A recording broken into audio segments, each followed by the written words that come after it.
So post-lunch sessions are usually difficult ones, which is why we have a very interesting session planned for you.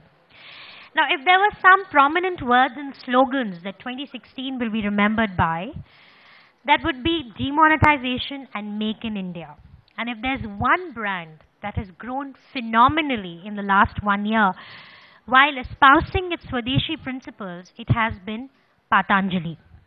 The homegrown brand has been giving global players in the FMCG space literally a run for their money.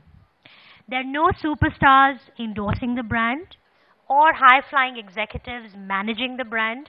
There's only one Baba Ramdev promoting the brand. Patanjali is as desi as it gets. Well, we have with us here today his right hand, Acharya Balakrishna ji, Managing Director of Patanjali Ayurved. Can I please invite you on stage, Acharya ji? And so meanwhile, can I invite Shweta Singh, the Deputy Editor of Aaj Tak, on stage, who will be in conversation with Acharya Balakrishna ji.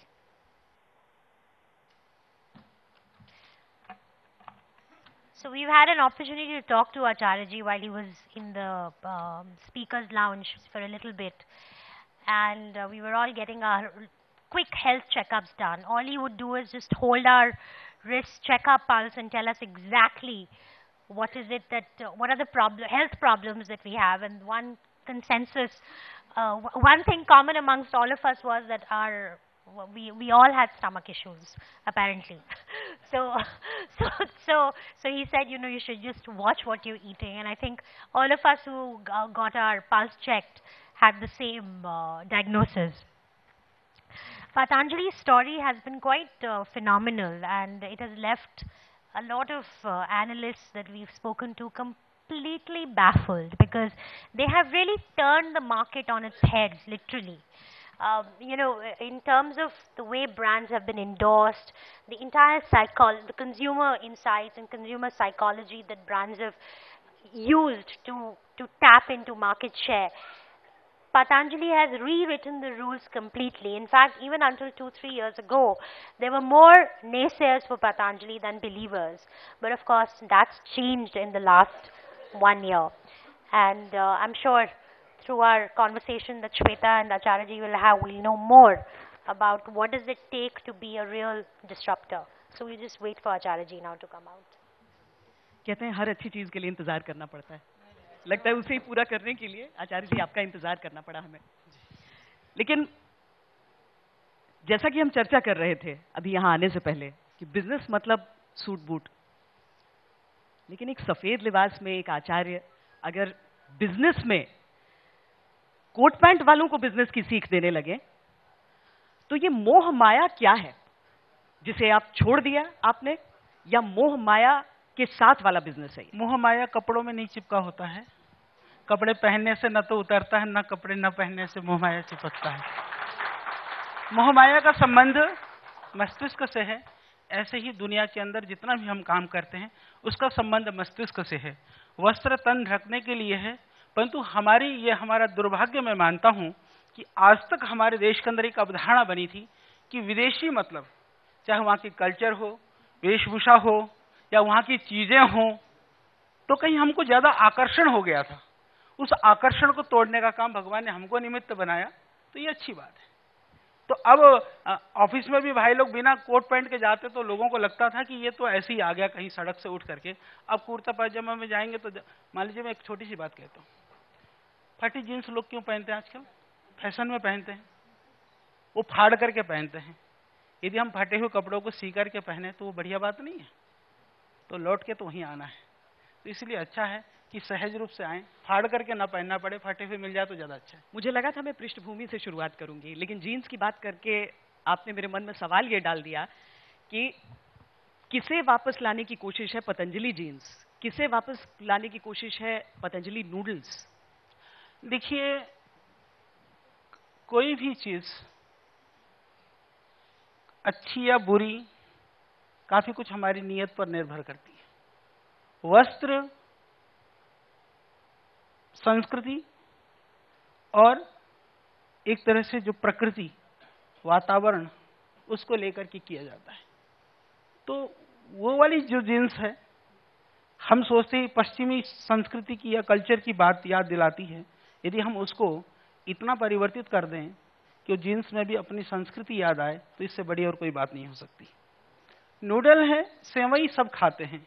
Bharatvarsh के अंदर सेवई ही एक ऐसी चीज है जो पूरब से लेकर के पश्चिम, उत्तर से लेकर के दक्षिण, बहुत सारे जो व्यंजन हैं वो अलग अलग क्षेत्र के लिए अलग अलग है। परंतु नूडल जो है, जो जिसको हम सेवैयां बोलते हैं, वो सब लोग खाते हैं। इसलिए उसका एक बदला हुआ स्वरूप है। पर उसमें विकृति क्या थी? वो मैदे में बनाते थे लोग। विकृति क्या थी? कि सस्ता पाम ऑयल में बनाते थे। मैदे की जगह हमने आटा प्रयोग कर लिया, पाम ऑयल की जगह पर हम लोगों ने राइस ब्रान ऑयल शुरू कर दिया। तो वो विकृति दूर कर दी, तो स्वदेशी हो गया। स्वदेशी की लड़ाई दरअसल ये अभी की नहीं है। जब हम आज़ादी के लिए लड़ रहे थे, उस दौरान भी स्वदेशी की कविताएं, स्वदेशी के नारे, वो सब कुछ था। देश स्वतंत्र हुआ और स्वदेशी का नारा कहीं खो गया था। क्या आप मानते हैं ऐसा कि आपने उस नारे को अपने इस बिजनेस के जरिए उसे दोबारा प्रबल किया है? इसको ये कहने में मैं समझता हूँ बहुत अच्छा नहीं रहेगा कि व्यापार के जरिए हमने स्वदेश को जगाया।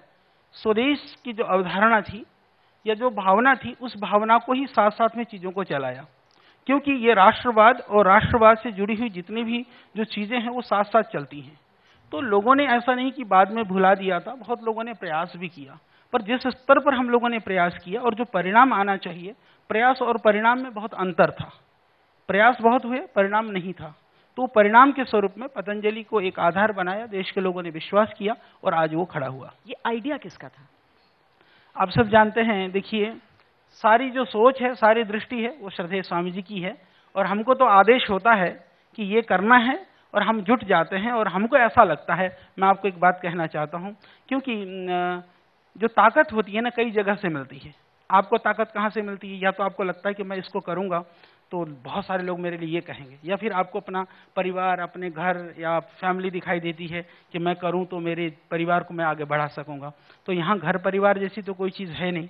तो मुझे ये लगता है कि लाखों लाखों लोग आज राष्ट्रवाद की बात हो, योग की बात हो, आयुर्वेद की बात हो, स्वदेशी की बात हो, तो वो हमारी तरफ देखते हैं। तो हमारे अंदर इतनी ऊर्जा आती है कि हमको लगता है कि इन सारी आशाओं के केंद्र यदि हम हैं, तो यदि हम गतिशील ना हुए तो सारा जो सिस्टम वो बैठ जाएगा। इसलिए हमको ताकत मिलती है और हम लोग ज्यादा काम कर लेते हैं। और दूसरी बात यह भी है कि यदि आप उसको देखेंगे, मैं कभी कभी सोचता हूं, मुझे नहीं पता आप लोग कार्य में कितना समय देते हैं, दूसरी चीज में कितना टाइम देते हैं। दुनिया में आगे बढ़ने के लिए मेरे पास सिंपल सा एक सिद्धांत है, यदि आप दूसरे से आगे बढ़ना चाहते हैं तो आपको दूसरे से ज्यादा परिश्रम करना होगा। यदि एक व्यक्ति 10 घंटा काम करता है, तो यदि आप 15 घंटा काम करेंगे तो यानी कि आप 1.5 दिन का काम 1 दिन में कर रहे होते हैं। तो यही सिद्धांत है कि हम बुद्धिमत्तापूर्ण ढंग से समय का सुनियोजित नियोजन करें और हम ज्यादा परिश्रम करें तो हम दूसरे से आगे जा सकते हैं। ये सिद्धांत है, इसी सिद्धांत से हम लोग काम करते हैं और इसी सिद्धांत से जो पतंजलि खड़ा दिखाई दे रहा है। और कई बार क्या होता है कि जो चीज खड़ी होती है, जो खड़ा हुआ जो स्वरूप है, उसका जो उजाला पक्ष है वो दिखाई देता है, उसके पीछे कितनी संघर्ष और कितनी ऊंचाई चढ़ाइयों से उतरे हैं। हालांकि देशवासियों को बहुत पता है, बहुत सारे संघर्ष की कहानियों का लोगों को पता है। तो उन सारी रास्तों से होकर के ही गुजरे हैं, क्योंकि रास्ता दूसरा नहीं है। यदि हम किसी भी रास्ते पर चलते हैं तो सबको ही उन्हीं परिस्थितियों का सामना करता हुआ आगे बढ़ना पड़ता है। 15 घंटे की शिफ्ट तो नहीं होती है कहीं पतंजलि में? लोगों के लिए तो 8 घंटे की होती है, मेरे लिए तो 18 घंटे की होती है। इसीलिए स्वामी जी कहते हैं कि स्टेक उन्हीं का है, लेकिन उनके ऊपर मैं आंख बंद करके भरोसा करता हूँ। क्योंकि मेरा कुछ नहीं है। मैं ऐसा मानता हूँ, जो व्यक्तिगत यदि आप सोच की बात पूछते हैं तो हम ये सोचते हैं कि मैं इतना काम करूं, क्योंकि मैं जवाबदेह संसार के लिए नहीं, मैं जवाबदेह एक परम सत्ता को हम मानते हैं, जिसके नाम पर हमने सांसारिक जीवन को छोड़ करके एक आध्यात्मिक पथ हमने अपनाया है। तो जिस दिन हम भगवान के यहाँ पहुंचे तो उस दिन मैं कह सकूं, यदि कोई आकर के कहे कि भगवान जिसके लिए तूने मेरे को दुनिया में भेजा था ना, जितनी तेरी आशा थी उससे कम नहीं, उससे ज्यादा करके लौटा हूं, मैं ये कह सकूं। इसलिए हम काम करते हैं। ढांचा क्या है? कल्पना करना थोड़ा मुश्किल होता है कि एक भगवा वस्त्रधारी, एक बिल्कुल सफेद लिबास में। तो आपके साथ जो काम करते हैं वो MBA ग्रेजुएट्स होते हैं या सन्यासी होते हैं?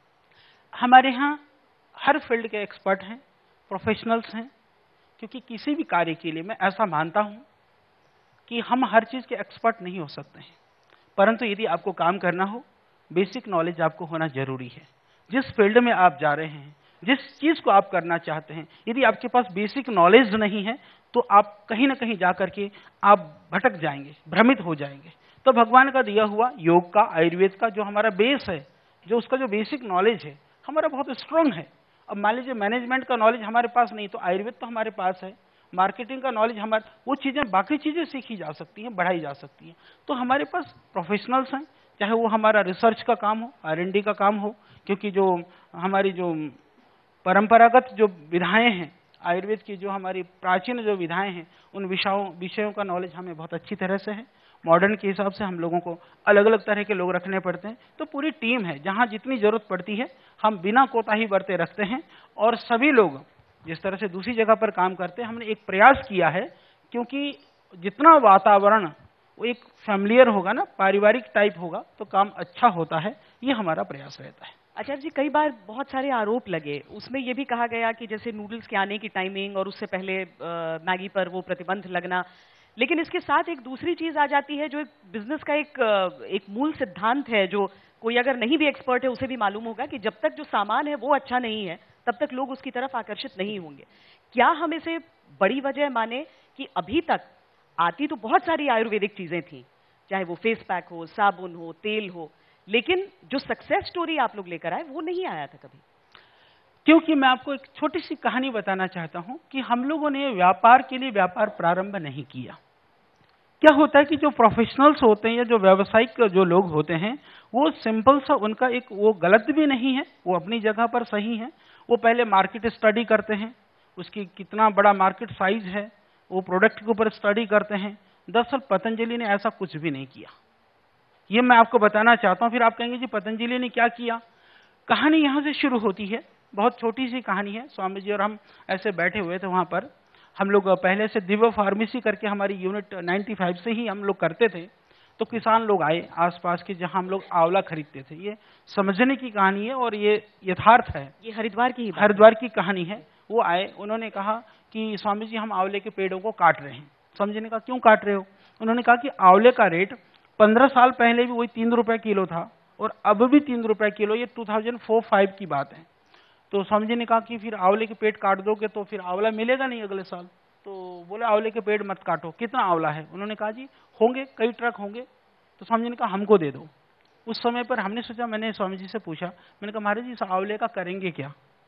स्वामी जी ने कहा इस आंवले को ऐसा करते हैं, आंवला रसायन है, गुणकारी है, अमृत फल है, तो आयुर्वेद में बहुत गुणों का वर्णन है आंवले को लेकर के, विटामिन सी आदि का बहुत रिच सोर्स है। स्वामी जी ने कहा इसका जूस निकालते हैं, ताजे आंवलों का जूस निकालेंगे, जूस निकाल करके हम पैक कर लेते हैं, लोगों को कहेंगे कि आंवला गुणकारी है, लाभकारी है, तुम पियो। तो सडनली विश्वास करने की चीज नहीं है। मैंने कहा महाराज जी कड़ुआ है वो, ना उसमें मिठास है, ना मधुर है, ना मार्केट है, ना कभी किसी से हमने जाकर के एक आदमी से भी नहीं पूछा कि भाई तू आंवले का जूस पिएगा, हम निकालेंगे। तो हमने कोई मार्केट स्टडी नहीं करी कि आंवले का जूस का कितना बड़ा मार्केट है। तो स्वामी जी ने कहा, हमने कहा ठीक है महाराज जी। अच्छा, आंवले वो ट्रक पर ट्रक भेजना शुरू कर दिया, हमारे पास जूस निकालने का कोई साधन नहीं। मैंने कहा महाराज जी ये सड़ जाएगा, इसका करेंगे क्या? फिर बोले पता करो। अच्छा, हमारे काम ऐसे होते हैं, मैं थोड़ा बता दूं आपको। बोले पता करो। मैंने कहा पता कर लिया। पता चला कि पंजाब में गवर्नमेंट का एक प्लांट है बहुत बड़ा, वहां जूस निकालने का, जो पंजाब एग्रो का, वो काफी बड़ा प्लांट था, उनका खाली पड़ा हुआ था। तो हमने कहा भाई हम जूस निकालने के लिए आंवला भेजना चाहते हैं, निकाल देंगे? बोले हाँ निकाल देंगे। उनको भी कोई ग्राहक चाहिए था, हमको मशीन चाहिए थी। हम अपने आंवले को ट्रकों को वहां पहुंचाना शुरू कर दिया। पहुंचाते पहुंचाते जितने थोड़े बहुत पैसे थे वो तो आंवले में खत्म हो गए। खत्म होने के बाद जूस में वहां पूरे, मेरे को लगता है शायद हम लोगों ने 500-600 टन से ज्यादा आंवले का जूस निकाल दिया। तो वहां चट्टे लग गए। वो कहते जी हमारा पैसा दे जाओ और अपना जूस ले जाओ। अच्छा, जूस कहाँ ले जाए, देने के लिए पैसा नहीं। तो हमने फिर पैकिंग करना शुरू करके थोड़ा थोड़ा लाते रहे और शिविरों में स्वामी जी ने कहना शुरू किया कि आंवले का जूस लाभकारी होता है, आपको पीना चाहिए। और मैं आपको इतना बताना चाहता हूं कि वो आंवले का जूस अगले सीजन आने से पहले खत्म हो गया और हमको इतना मुश्किल कर दिया लोगों ने, कहने लगे कि हमको आंवले के जूस पीने की आदत तो लगा दी, अब जूस नहीं है। क्योंकि आंवला, हम उनको कैसे समझाएं कि आंवला तो समय पर ही फल देगा, तभी जूस निकलेगा। तो इस तरह से हमने आंवला शुरू किया। इसी तरह से एलोवेरा के भी मैं आपको बताना चाहता हूं, उस समय पर 1200-1300 रुपए लीटर एलोवेरा का जूस मिलता था बाजार में। फिर हमने देखा कि किसान लोग एलोवेरा लगाते हैं, उनको सस्ते में खरीदते हैं। हमने कहा एलोवेरा जूस भी हमको शुरू कर देना चाहिए। तो एलोवेरा जूस तब हम लोगों ने शायद 150 रुपये लीटर शुरू किया था, और अब वो 150 रुपये में नहीं हो रहा, तो हमको 200 करना पड़ा। तो उन लोगों का जो 1300 रुपये वाला जो जूस था आज 300 रुपये में है। तो यानी कि हमने सिर्फ अपने प्रोडक्ट नहीं बेचा, हमने वो जो उन लोगों ने जो देश को एक तरह से लोगों के जो जेबें खाली कर रहे थे उसको रोकने का भी काम किया। ये बड़ी बात है कि पतंजलि अपने प्रोडक्ट को एक लिमिट हम कितना भी बना लें, हम पूरे मार्केट में नहीं पहुंच सकते। और उसका कारण क्या हुआ मैं आपको बताना चाहता हूं कि आज कम से कम 50 से ज्यादा कंपनियां आंवला जूस बेचती हैं, सैकड़ों कंपनियां आज एलोवेरा जूस बेचती हैं। तो सबका काम चला, मार्केट हुआ। इससे पीछे क्या हो कि फार्मर्स को जो है ज्यादा पैसा मिलने लगा, और जिससे देश के लोगों का स्वास्थ्य भी ठीक हो गया। इस तरह से हमने देश को भी स्वस्थ बनाने का काम किया, किसानों को समृद्धि का काम किया, और जो प्रोडक्ट के नाम पर जो लोगों को भ्रमित किया जा रहा था या बहकाया जा रहा था, ज्यादा पैसा लिया जा रहा था, उसको रोकने का भी काम किया। तो उसका कारण ये रहा कि लोगों का जो विश्वास है, लोगों का जो भरोसा है, हमने पाया। तो हमने अपनी समृद्धि के लिए नहीं सोचा, हमने लोगों की समस्या के समाधान के लिए सोचा। मैं यही मानता हूं कि व्यापार करना हो तो पहले आप लोगों की समस्या के समाधान के निराकरण की सोचेंगे तो आपकी समृद्धि तो अपने आप बढ़ेगी। ये सिद्धांत है। और दूसरी चीज, मेरा एक निवेदन रहता है व्यापार के विषय में कि आपके घर में आज हिंदुस्तान के अंदर ये दुर्भाग्य की बात है कि मिलावटी नकली सामान का इतना ज्यादा बोलबाला है। यदि सारे व्यावसायिक लोग एक दिन संकल्प ले लें कि जो मैं अपने बच्चों को नहीं खिला सकता, जो मैं अपने परिवार को नहीं दे सकता, ऐसी कोई चीज मैं नहीं बनाऊंगा, एक दिन से नकली और मिलावट की समस्या खत्म हो सकती है। तो हम अपने लिए सोचते हैं, क्योंकि हमारे लिए हमारा कोई परिवार नहीं है, हमारे लिए हमारा परिवार हमारा देश है। ये सोच करके हम काम करते हैं तो उनका भरोसा, उनका विश्वास हमको ऊर्जा और ताकत देता है। यही आधार पतंजलि का है, इसकी वजह से हम बढ़ते गए। और आप आइए प्रोडक्ट के विषय में, वो भी मैं बता देता हूं बहन। हम लोगों को ऐसी कोई मानसिकता नहीं थी, क्योंकि आप जानते हैं श्रद्धेय स्वामी जी चाहे कॉस्मेटिक चीजें हों, दूसरी चीजें हों, बहुत विरोधी करते रहे हैं। हम तो स्वामी जी कहते थे, आप लोगों ने कई बार सुना भी होगा कि भाई भैंस के पुट्ठे में एक हरियाणा का आदमी जो है वो क्रीम लगाता रहा, वो क्या फेयर एंड लवली, और दूसरी मतलब वो गोरी तो हुई नहीं। तो हम इस तरह की जो चीजों को हमने प्रोत्साहित नहीं किया। पर हमने देखा कि आयुर्वेद के अंदर बहुत अपार संभावनाएं हैं। फिर हम लोगों ने रिसर्च शुरू किया। हमने ये नहीं सोचा कि हम कितना मार्केट शेयर लेंगे या कितना बड़ा मार्केट है टूथपेस्ट का, पर हम लोग जैसे हमारे पास मंजन था पतंजलि का, दिव्य मंजन करके, बहुत बढ़िया लोग यूज करते थे। तो बहुत सारे लोग आके कहते थे मंजन किया नहीं जाता जी, पेस्ट बना दो। फिर हम सोचते थे पेस्ट तो केमिकल होता है। फिर हम लोगों ने R&D शुरू किया कि किस तरह से ज्यादा जड़ी बूटियों को पेस्ट में डाला जा सकता है। हमारी ताकत तो इसमें थी, हमारी ताकत मार्केट सर्वे में नहीं थी। हम लोगों ने किया, हमको दिखाई दे कि अच्छी जड़ी बूटी डाल करके भी पेस्ट बनाया जा सकता है। फिर हमने उसको टूथपेस्ट को बनाया, लोगों को दिया, तो लोगों ने हाथों हाथ लिया और हमको पता चला कि हमने तो अद्भुत टूथपेस्ट बना दिया है। तो ये जो चीजें आज दंत कांति जो है पूरी क्रांति कर रहा, तो इसी तरह से बाकी प्रोडक्ट भी डेवलप हुए। कीमत कम कैसे रख पाते हैं आप?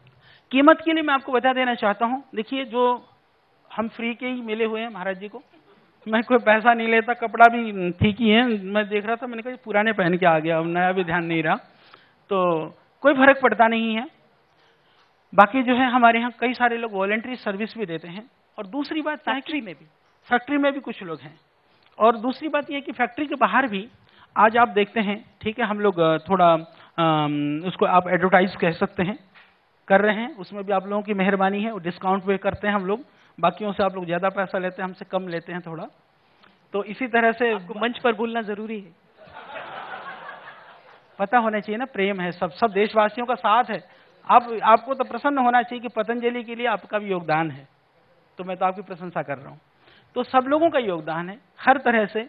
और दूसरी बात यह कि लाखों जो कार्यकर्ता हैं हमारे, जो देश के कोने कोने पर हैं, कोई संस्थान, किसी संगठन पैसा दे करके भी, बहुत सारे पॉलिटिशियन से ये पूछते हैं स्वामी जी इतना समर्पित कार्यकर्ता, इतनी संगठित रूप से इतनी बड़ी भीड़। आप जानते हैं जब इंटरनेशनल योगा डे हुआ, हम लोगों ने दिल्ली में प्रोग्राम किया, 50,000 थे। दिल्ली के बराबर में फरीदाबाद में 1.25 लाख लोग थे। बराबर में हमने पंचकुला में किया, वहां 1 लाख थे। क्योंकि सब जगह से कार्यकर्ता एक जगह इकट्ठा करना तो फिर भी लोगों को समझ में आती है। वहां भी 1.25 लाख, यहाँ भी 1 लाख, वहां भी 50,000, तो लोगों की समझ से बाहर है। तो इस तरह के जो समर्पित कार्यकर्ता हैं वो हमारी ताकत है। वो सारी ताकत, वो सारी वॉलंटरी तो काम कर रहे हैं। वो जो मुख से जो प्रचार होता है, माउथ टू माउथ जो होता है, वो बहुत बड़ी बात होती है। तो वो हमारी स्ट्रेंथ है, वह भी तो खर्चे में ही जाएगा। यदि कंपनी के हिसाब से करें, इतने वॉलंटियर्स खड़ा करने के लिए सारी कंपनी की कमाई भी दे दो तो नहीं हो सकता, तो वह भी है। और इसके अतिरिक्त क्या होता है कि हम लोग जो सारी जगह पर हम डायरेक्ट फार्मर से खरीदते हैं, हर चीज के लिए हम डायरेक्ट इन्वॉल्व होते हैं, हर मटेरियल को, चाहे वो पैकेजिंग हो, चाहे वो रॉ मटेरियल हो, इसी तरह से मार्केटिंग वगैरह के लिए भी जितने भी जो सोर्सेज रहते हैं हम लोग डायरेक्ट इन्वॉल्व होते हैं। क्योंकि मैं ऐसा मानता हूं, आपको एक्सपर्ट रखने की आवश्यकता तो होती है, परंतु जितना आप बीज की जो कड़ियां हैं ना, जितनी कम कर सको वो तो कॉस्ट सेविंग तो होगा ही होगा। यह कारण है कि पतंजलि के प्रोडक्ट के कम कॉस्ट पर हम बढ़िया चीज बना पा रहे हैं। क्वालिटी कंट्रोल कैसे करते हैं? आपने कहा मार्केट रिसर्च नहीं है, यानी स्वदेशी की शुरुआत हुई तो देसी अंदाज में हो गई, लेकिन क्वालिटी हमारे पास पूरी टीम है, लगभग साइंटिस्टों की। अभी हमारे पास 250 से ज्यादा लोग हैं। हमारा क्वालिटी कंट्रोल के लिए अलग सेटअप रहता है पूरा, और R&D के लिए अलग सेटअप रहता है। जो दुनिया की बढ़िया से बढ़िया बेहतरीन जो संस्थाएं R&D करती है, पतंजलि उससे कम नहीं, उससे बेहतर ही करने का प्रयास करती है। अभी हम लोगों ने BSL लेवल 3 का लैब बना दिया है, उस लेवल का भी हमारे यहाँ रिसर्च हो रहा है। तो हम लोग पूरा काम कहीं भी कोई कोताही नहीं बरतते हैं। और दूसरी बात, हमारा जो प्लस पॉइंट है, जो प्राचीन विधाओं का जो नॉलेज है, आयुर्वेद के विषय में, जड़ी बूटियों के विषय में, उन प्रोडक्ट के गुणों के विषय में, वो अतिरिक्त है हमारे पास। मॉडर्न साधन तो आप भी कहेंगे जी हम भी लैब बना करके बहुत सारे साइंटिस्ट भर देंगे, पर वो प्राचीन ज्ञान को कहाँ से लाओगे? दुर्भाग्य से हमारे जो आयुर्वेदिक कॉलेज है उसके लिए भी हम प्रयास कर रहे हैं। हमारे यहाँ PG भी है, ग्रेजुएशन भी, आयुर्वेदिक कॉलेज भी है हमारे पास। तो वो क्वालिटी के लोग चाहिए, क्योंकि प्राचीन शास्त्रों में बहुत कुछ भरा हुआ है, बहुत कुछ गुण है, हमको उधर भी जाकर के देखने की जरूरत है। और उस साइंस को मॉडर्न साइंस के साथ में, यानी कि जो प्राचीन विज्ञान को आधुनिक विज्ञान, जो मॉडर्न मेडिकल साइंस के जो पैरामीटर्स हैं, उनके हिसाब से यदि हमने उसको स्थापित किया तो चीज बड़ी हो सकती है। जो बड़े बड़े बिजनेस हाउसेज होते हैं, वो जो टॉपर्स होते हैं, टॉपर स्टूडेंट्स को उनको लेकर आते हैं, कैंपस सिलेक्शन होता है, वैसी चीजें। पतंजलि क्या इस तरह की कोई चीज करता है? इस विषय में मैं अभी तक हम लोगों ने इस तरह से नहीं किया है, और जो हमारी सोच है थोड़ी सी अलग है। देखिए, मेरी सोच ये है कि बुद्धिमान व्यक्ति का सम्मान होना चाहिए। बुद्धिमान व्यक्ति बहुत काम करने में सक्षम हो सकता है, परंतु वो बुद्धिमान व्यक्ति उतना ही काम कर सकता है जो आप निर्देशित करोगे। करने वाले से ज्यादा लगाने वाले को बुद्धिमान होना जरूरी है। लगाने वाला बुद्धिमान होगा, करने वाला कम बुद्धि का भी होगा तो बहुत कुछ करके दिखा देगा। ये हमारी सोच है। इंटरव्यूज दरअसल एक ऐसी नई चीज है ना आचार्य जी, कि हर एक चीज के बारे में जानने का मन करता है कि अच्छा ये फिर तो इंटरव्यू में आप बैठते हैं, स्वामी जी बैठते हैं? मैं तो कम दिखता हूँ, आप लोगों को तो पता है। नहीं, जब इंटरव्यू लेते हैं कैंडिडेट्स का, यहाँ तो आप उसमें मैं भी बैठता हूँ। कई जगह पर कई बार श्रद्धेय स्वामी जी बैठते हैं। जब सीनियर लेवल पर लेना होता है तो ज्यादा लेवल पर मैं रहता हूँ, और हमारी जो टीम है वो टीम भी रहती है, तो हम लोग मिलजुल करके काम करते हैं। तो आयुर्वेद का ज्ञान और बिजनेस का ज्ञान दोनों का संतुलन होता है वहां पर? जी। नहीं, बहुत लोग होंगे, देखिए अब जो नई पीढ़ी होगी वो अब सोचेगी कि अब कहाँ जाना है। कुछ तो कैंपस सिलेक्शन में सबसे ऊंची तनख्वाह की तरफ देखते हैं, कुछ शायद देश के लिए देख लेंगे। दोनों चीज है, ऐसा नहीं कि हम तनख्वाह नहीं देते हैं, ठीक ठाक हम भी देते हैं, परंतु इशारा तनख्वाह कोई ढूंढे तो वो नहीं होता, काम भी करना पड़ेगा पतंजलि में थोड़ा सा। और लोग हैं, मैं आपको बताता हूँ, कल भी एक भाई आया था, IIM का था लड़का, बोले जी मैं पतंजलि में सेवा देना चाहता हूँ, कहीं एक अच्छी कंपनी में थे। तो बहुत सारे युवक और हमारी युवतियाँ उस तरह से आ भी रहे हैं, और मैं आपको ये भी बताना चाहता हूँ बहुत लोग तैयार हैं। दरअसल मैं युवाओं को कभी दोष नहीं देता हूँ। युवा लोग कभी भी, हम कहते हैं ना युवा लोग भटक गए, मैं कहता हूँ युवा भटके नहीं है, तुम्हारे इतना दम नहीं था कि तुम उसको संभाल कर रख पाए, ये हमारा दोष है, उनका दोष नहीं है। तो यदि हम इस तरह की चीज निकालते हैं तो बहुत लोग आने को तैयार हैं हमारे पास। मैं आपको बताता हूँ, जो हमारी तरह से आध्यात्मिक जीवन को जी करके समाज सेवा करने के लिए 400 से ज्यादा तो भाई हैं, 100 से ज्यादा तो बहनें हैं, उसमें इंजीनियर्स हैं, डॉक्टर्स हैं, अच्छे अच्छे घरों के अच्छे अच्छे पढ़े लिखे बच्चे हैं। वो कहते हैं कि हमको ऐसे ही रहना है, ऐसे ही बनना है। तो सब लोग तैयार हैं, हम वातावरण तो दें उनको, उनके दिमाग का प्रयोग करने के लिए कोई एक वो तो बनाएं, कहीं परिवेश तो बनाएं। बनाने की आवश्यकता हम सबको है। युवक और हमारे नई पीढ़ी बिल्कुल तैयार है और अच्छी तरह तैयार है। हमारे अंदर कई चीजों को लेकर के कहीं दोष भी हो, वो निर्दोष हैं, निश्चल हैं, निष्कपट हैं, उनको सिखाने की आवश्यकता है। हमने उनको ऐसा वातावरण नहीं दिया तो उनका दोष नहीं है, वातावरण का दोष है। वातावरण देंगे तो वो तैयार हो जाएंगे, इसमें कोई संशय नहीं है। आचार्य जी, एडवर्टाइजिंग वर्ड ऑफ माउथ से थी, एक कोई कहता था, दूसरा सुनता था, करते करते जरूरत क्या पड़ी थी कि अब इस तरह से छा गए हैं? सबसे ज्यादा स्वामी रामदेव ही दिखते हैं टीवी पर एडवर्टाइजमेंट्स में। देखिए, ये इसलिए जरूरी था, हम लोगों ने जितना भी एडवर्टाइज किया, मैं आपको बताना चाहता हूं, ये भी हमको एक पीड़ा होती थी, शायद आप लोगों को भी होती हो। लोग हमको ऐसा ही कहते थे। जब हम लोगों ने एडवर्टाइज की बात सोची, हमने शुरू किया, लोगों ने कहा जी ऐसे कपड़े पहनाने पड़ेंगे, ऐसे बहनों को लाना पड़ेगा, इस तरह के ड्रेस में होने पड़ेंगे, इस तरह से प्रचार किया जाएगा। आप जानते हैं टेलीविजन आदि में किस तरह के ऐड चलते हैं। हमारी संस्कृति के विरुद्ध था कि हमको चाहे व्यापार हमारे लिए व्यापार नहीं है, वहां से समाज सेवा के लिए कार्य है। तो हम ये कहें कि दान देने के लिए मैं गलत रास्ते से पैसा कमा करके मैं कहूं कि उसके बाद हम दान करेंगे, इससे अच्छा है कि हम उस धन को न कमाएं तो ज्यादा बेहतर है। हमको लोगों ने कहा कि ऐसे कैसे हो सकता है, कि स्वामी जी ने कहा कि हम लोग ही कर देते ना। तो स्वामी लोगों ने कहा नहीं नहीं, ऐसा तो नहीं चलेगा। तो फिर हम लोगों ने विचार किया, हमने कहा हमको एडवर्टाइज नहीं करना है, हमको इंफॉर्मेशन ट्रांसफर करना है। जो जानकारियां हैं, हमने टूथपेस्ट बेचना है, तो हमको टूथपेस्ट बेचने के लिए क्षमा करिएगा कि किसी बहन को खड़ा करके, किसी भाई को खड़ा करके और उसकी जो है मुंह से मुंह मिला करके सांस फूंक करके तो लड़की पटाने का काम नहीं करना था। क्षमा करिएगा, तो तुम बेच रहे हो टूथपेस्ट और काम कर रहे हो और कुछ। तो ये सारे जो धंधे थे हमने बंद करा दिए बाजार से। तो अब बाबा दिखेंगे तो दूसरे तो अपने आप दिखने कम हो जाएंगे ना। वहां संस्कृति है, वहां परंपरा है, वहां मर्यादा है। तो बाबा जी प्रोडक्ट एडवर्टाइज नहीं कर रहे, भारतीय संस्कृति को भी बचा रहे हैं। तो ये था, तो हमने ये सारा तोड़ दिया, ये परंपराएं सब तोड़ दिया। अब लोगों को समझ में आने लगा। मैं आपको एक बात और बताता हूँ। श्रद्धेय स्वामी जी ने शुरू किया, पहले योग में लोग आते थे, उनको लाभ होता था, लोग आकर के कहते थे स्वामी जी मेरे को ये लाभ हुआ। वो हम लोग फिर उसका इंटरव्यू लेकर के जैसे चलता था चैनल में, तो लोगों ने सोचा, पहले तो ये कहा कि ये बाबा के आदमी हैं। चलो बाद में पता चला बड़े बड़े लोग हैं, कुछ अधिकारी हैं, कुछ कर्मचारी हैं, कुछ मीडिया के भी अच्छे लोग हैं। तो लोगों को ये भ्रम तो टूट गया। पर दूसरे लोगों ने सोचा ये तो बहुत अच्छा आइडिया मार्केटिंग करने का। तो आजकल टीवी में स्वामी जी ने तो कम पूछना शुरू किया, पर पूछने वाले लोग बहुत सारे हैं जो यही पूछते हैं कि हाँ मेरे को इसमें लाभ हुआ, ये लाभ हुआ। उन्होंने उसको मार्केटिंग का एक हथकंडा बनाया। तो ऐसे हम लोगों ने इसलिए इसको शुरू किया था मार्केटिंग के लिए कि हमको अपनी मर्यादाओं में रह करके भी हम चीजों को लोगों तक पहुंचा सकते हैं। सिर्फ भाषण से नहीं, कार्य से हम स्थापित करना चाहते थे। उसका परिणाम ये हुआ, ये आप लोग एनालिसिस करना श्वेता बहन, कि अब उस तरह के ऐड आने कम हो गए हैं। तो हमने तो अपनी संस्कृति की रक्षा करी, एक नई चीज खड़ा किया। तो यह भी एक नई परंपरा इस देश में शुरू हुई है। तो ये हमारे लिए एक खुशी की और गर्व की बात है। आने वाला समय जो विस्तार हम देखेंगे आपका, क्या वो दूसरे क्षेत्रों में भी आप पहुंचेंगे? हम लोग सोच रहे हैं। देखिए, जिस कार्य को करेंगे, मैंने जैसे कहा कि जो हमारी परंपरा, हमारे मूल्य के अनुसार जो चीज होगी, उन कार्य क्षेत्रों में हम होंगे। कि कोई सोचे कि बाबा बियर बन करके कभी हमको मिल जाए, तो वो नहीं मिलने वाली। हाँ, ऐसा कोई सोच ले और कुछ सोच ले। आप सोच रहे हो इसलिए आपको हंसी भी आ रही है। अब जहां दिमाग चल रहा है आप जानो।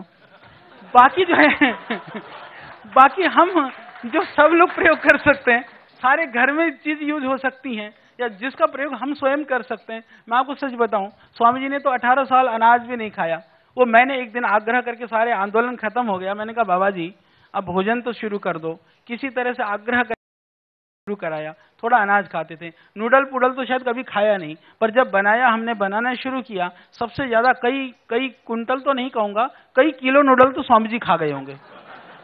हाँ, हर रोज थोड़ा थोड़ा खाते रहते थे, पता नहीं कितने महीने खा लिए। तो हम लोग ये करते हैं कि जो हम स्वयं के लिए कर सकते हैं, यानी जो वसुधैव कुटुंबकम की भावना जो हम कहते हैं ना, वसुधैव कुटुंबकम, इसका अर्थ ये नहीं है। इसका अर्थ यह है कि हम जैसा अपने लिए सोचते हैं, जो हम अपने लिए चाहते हैं, यदि हम दूसरों के लिए चाहें, चाहे वो व्यापार में हो, चाहे वो व्यवहार में हो, ये होना चाहिए। ये पतंजलि ने किया है। उसके लिए जो जो जरूरी होगा हम धीरे धीरे उनको करेंगे और आपको पता चलता रहेगा।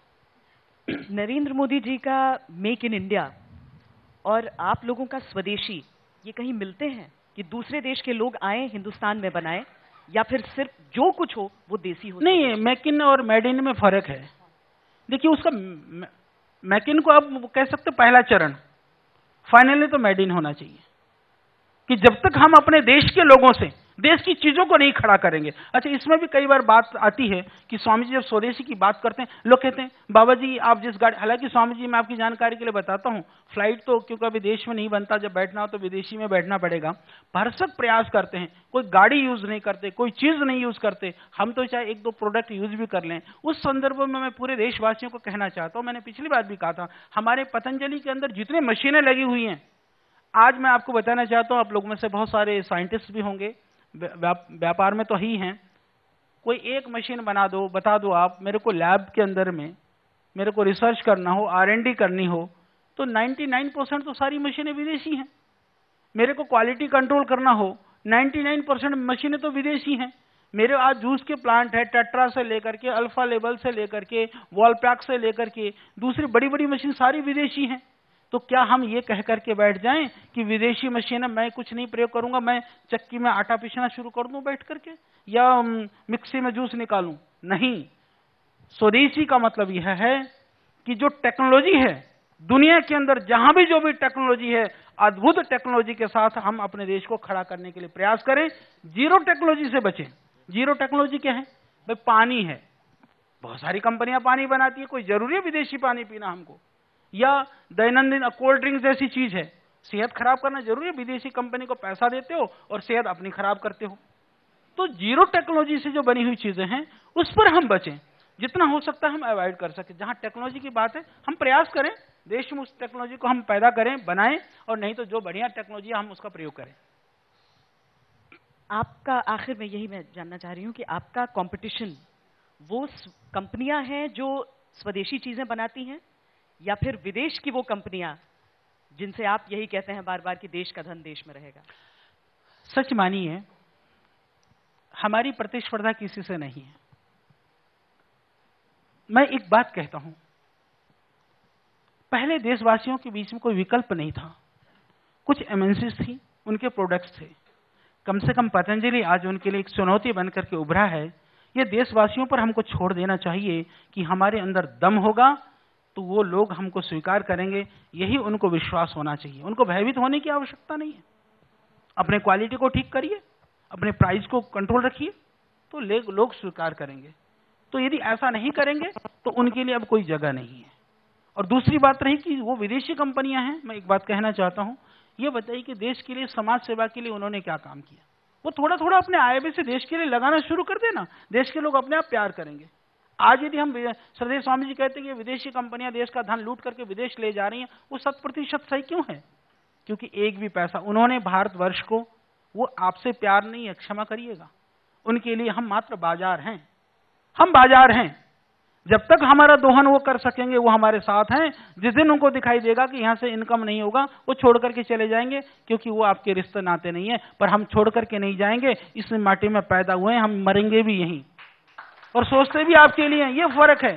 आज जो भी कर रहे हैं, जैसे आपने कहा बहन देखो हमारा आगे पीछे नहीं, हम बैठे, मान ली पैसा पतंजलि का होगा तो कहां जाएगा? बाबा लेता नहीं, आचार्य बालकृष्ण कुछ करता नहीं, तो देश के लिए काम आएगा। आज हम यूनिवर्सिटी चला रहे हैं, आज हम कॉलेज चला रहे हैं, आज 1 लाख से ज्यादा हमारी फ्री योगा क्लासेस चलती हैं, करीबन 2000 के लगभग हमारे आयुर्वेदिक फ्री चिकित्सालय चलते हैं पूरे देश के अंदर, 10,000 के लगभग हमारे स्टोर्स हैं। जहां से भी जो भी होता है वो देश के लिए सोच करके होता है। कई लोग कहते हैं जी बाबा जी फिर फ्री में सामान क्यों नहीं देते हो? अरे फ्री में दे देंगे तो फिर हम कब तक दे पाएंगे?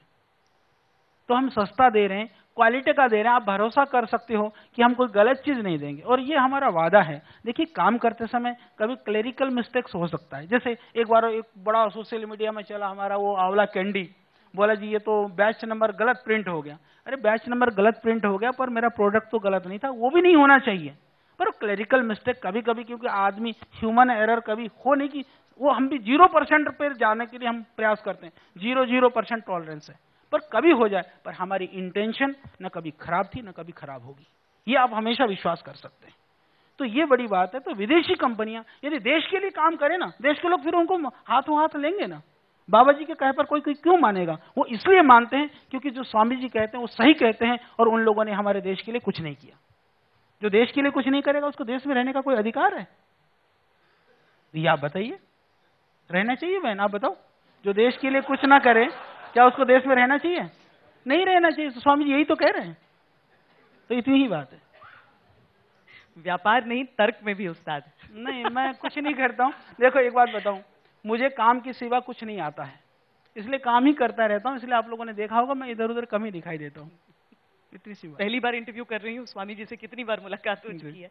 बहुत बहुत धन्यवाद आचार्य बालकृष्ण जी। धन्यवाद। आचार्य जी, आपने काफी छोटे टाइम पर काफी बड़ा बिजनेस किया है, पर एक आकांक्षा है आपके प्रोडक्ट्स के बारे में कि जो आपके वहां बन रही है अपने मेन फैसिलिटी में, उनकी तो क्वालिटी कंट्रोल अच्छा हो रहा है, पर जो आपकी फ्रेंचाइजी से कर रहे हैं प्रोडक्ट्स, उसमें शायद क्वालिटी का कोई फर्क हो और आपका इतना ध्यान ना हो। इसके बारे में आप क्या कहना चाहते हैं? और दूसरा ये प्रश्न है कि 10 साल के बाद पतंजलि का क्या शेप होगा, कहाँ जाएगी? पहला प्रश्न जो है उसका उत्तर यह है कि अधिकांशतः प्रोडक्ट हम लोग स्वयं अपने ही इन हाउस बनाते हैं। अभी जैसे हम डिमांड है, आपकी जानकारी के लिए मैं बताना चाहता हूं, अभी हम तुरंत आसाम में एक बहुत बड़ी यूनिट शुरू कर रहे हैं, अभी हम नागपुर में बहुत बड़ी यूनिट शुरू कर रहे हैं, एमपी में शुरू कर रहे हैं, नोएडा में शुरू कर रहे हैं, अपने ही हम बना रहे हैं। कुछ चीजें हैं कि हमको बनानी पड़ती हैं, तो हम पूरी टीम, हमारी जो क्वालिटी कंट्रोल की टीम वहां पर रहती है और हम पूरे फोर्स को रखते हैं। प्रत्येक बैच वहां से बनने के बाद पहले हमारे पतंजलि में आता है, हम वहां से अप्रूवल देते हैं तो ही बाजार में जाता है। ऐसे अनाप शनाप ढंग से हम कोई चीज नहीं करते हैं और वो पूरा ध्यान रखते हैं और आगे भी हम ध्यान रखेंगे। तो इसलिए कोई भी उसमें भरसक प्रयास रहता है कि हम ही बनाएं, पर यदि ऐसी स्थिति भी आएगी तो वहां 1% भी कोई गुंजाइश नहीं है। और दूसरी बात जो आपने कहा कि 10 साल बाद कहाँ जाएगा, मैं तो अभी 2-4 साल की सोच रहा हूँ कि 2-4 साल में हमको कितना करना है, तो भगवान जहां पहुंचाएगा। क्योंकि जहां आज हम हैं, हमने कभी नहीं सोचा था। जहां हम पहुंचेंगे वो भी देशवासियों का प्यार, उनका भरोसा, परमात्मा की कृपा, बाकी पुरुषार्थ में हम कोई कसर नहीं छोड़ेंगे। पहले भी हम 16-18 घंटा काम करते थे, आज भी उतना ही करते हैं और कल भी उतना ही करेंगे और 10 साल के बाद भी उतना ही करेंगे। कोई और सवाल? एक और सवाल या आखिरी सवाल जी। नमस्कार। आप कहते हैं कि एमएनसी कंपनियां हिंदुस्तान के लिए कुछ नहीं करती, यहाँ पर व्यापार करने के लिए आती हैं, व्यापार करती हैं, जब तक काम चलेगा करेंगे, जब काम बंद हो जाएगा या नहीं चलेगा तो वापस चले जाएंगे। तो मेरा थोड़ा आपसे इस विचार में मतभेद है जी। विदेशी कंपनियां हिंदुस्तान में आती हैं, फैक्ट्री भी लगाती हैं, यहाँ के लोगों को रोजगार देती हैं, हिंदुस्तान की सरकार को टैक्स भी देती हैं, तो देश के विकास में सहायक तो जरूर होती है। और जहाँ तक कंपटीशन की बात है, कंपटीशन में उनका माल कोई भी ग्राहक तभी खरीदता है जब उसकी क्वालिटी अच्छी होती है या उसके रेट अच्छे होते हैं। अगर उनका क्वालिटी अच्छी नहीं होगी, उनके रेट अच्छे नहीं होंगे, तो कोई उनसे भी माल नहीं लेगा। तो हिंदुस्तान की प्रगति में तो वो लोग सहायक तो हैं ही, इसमें स्वदेशी का विदेशी का, और आप लोग भी विदेशी तकनीक का इस्तेमाल कर रहे हैं क्योंकि तकनीक अच्छी है। जब हिंदुस्तान में तकनीक विकसित हो जाएगी तो आप भी इस्तेमाल करेंगे या हिंदुस्तान के और लोग भी करेंगे। नहीं, आपका प्रश्न बहुत अच्छा है। देखिए, सबसे बड़ी बात यह है कि विदेशी कंपनियां पूंजी लेकर के आती हैं। इस विषय में जितना मैं जानता हूं उससे ज्यादा आप जानते हैं। सारी कंपनियों की लिस्ट आप ले लें और वो कितना कितना पूंजी लेकर के आए वो आप विश्लेषण कर लेना। दूसरी बात रही कि विदेशी कंपनियां गवर्नमेंट को तो टैक्स देती हैं, टैक्स तो भारतीय कंपनियां भी देती हैं क्योंकि सरकार के एक सिस्टम का नियम है। WTO के ट्रीटी से गवर्नमेंट बंधी हुई है, ठीक है, इसके लिए वो आ भी सकते हैं, वो आना जाने के लिए कोई प्रतिबंध भी नहीं कर सकता, कोई बात नहीं, वो भी अच्छी बात है। परंतु बड़ी बात यह है कि जो सामाजिक कार्यों की, जो मेरा कहने का मतलब यह था कि देश के लिए क्या करती हैं, वो टैक्स तो देती हैं, इसके अतिरिक्त आप बताइए कि सामाजिक रूप से वो देश के लिए क्या करती हैं। दूसरी बात ये थी। तीसरी बात ये थी कि जितने भी MNCs की जो बड़ी बड़ी कंपनियां हैं, देश के अंदर कोई टेक्नोलॉजी लेकर के आई हुई कंपनियां बहुत कम है। जो तीसरा प्रश्न था, हाँ, वो लोग इसलिए खड़े थे क्योंकि इस देश में विकल्प नहीं था, उस विकल्प के अभाव का उन्होंने लाभ उठाया। तो अब विकल्प के रूप में पतंजलि के साथ में दूसरे लोग भी खड़े हो रहे हैं, तो उनको सोचने के लिए मजबूर भी होना पड़ेगा। तो बात इतनी थी, विकल्प न होने की मजबूरी को हम देश सेवा नहीं कह सकते हैं, टैक्स देने को समाज सेवा नहीं कह सकते, बस इतनी ही बात है। बहुत धन्यवाद। धन्यवाद। Can I also please invite Mr. Ashish Bagga, Group CEO, to present Acharya ji with the token of appreciation.